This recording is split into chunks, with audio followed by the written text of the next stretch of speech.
યશ ચોપરા અને મારી લાઈફમાં એક વાત કોમન છે. એમને બી લાઈફમાં જે 2-4 વસ્તુ ગમે છે એમાંથી એક પ્રેમ એમનો ફિલ્મ્સ છે અને મારે પણ સેમ છે. શિન્ડલર્સ લિસ્ટ પહેલી વાર જોયું હતું અને લગભગ કલાક રડ્યો હતો. સત્યજીત રેને હમણાં જોયા, પાથર પાંચાલી જોઈને ગાંડો થઈ ગયો. તો આ વાત હું તમને એટલે કરું છું કે આ બધા મૂવીઝ જોઈએ, વાતો કરીએ છીએ, સમજવાનો પ્રયત્ન કરીએ છીએ.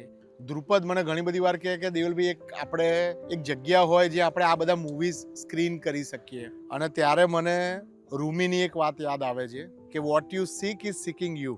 આર્ટસ્કેપ એટ ડીએનસી રહેવર, અમદાવાદની પહેલી આર્ટ ડિસ્ટ્રિક્ટ બનાવવાનું એક સપનું છે, અને એમાં એક ઝોન છે જે મૂવીઝ માટે છે. એમાં એક સ્ટુડિયો હશે, એક નાનું થિયેટર હશે, એક મસ્ત કેફે હશે, અને એમાં વર્લ્ડ સિનેમાના બધી વાતો, આ બધા મૂવીઝ આર્ટસ્કેપ ડીએનસી રહેવરમાં ચાલતું હોય, અને પછી 10 મિત્રો ભેગા થઈને કહે કે જ્યારે કમ્પ્યુટર ગ્રાફિક્સ નહોતું ત્યારે આ માણસે આવી મહાન મૂવીઝ કેવી રીતે બની. લાઈફમાં મૂવીઝ ચાલી રહ્યા છે અને લાઈફમાં આર્ટસ્કેપ આવી ગયું છે, અને મને એવું લાગે છે કે તમે જે શોધો છો કેટલીક વાર એ તમને શોધે છે અને આ બધું ભેગું થાય છે, અને આ બધું અદ્ભુત છે.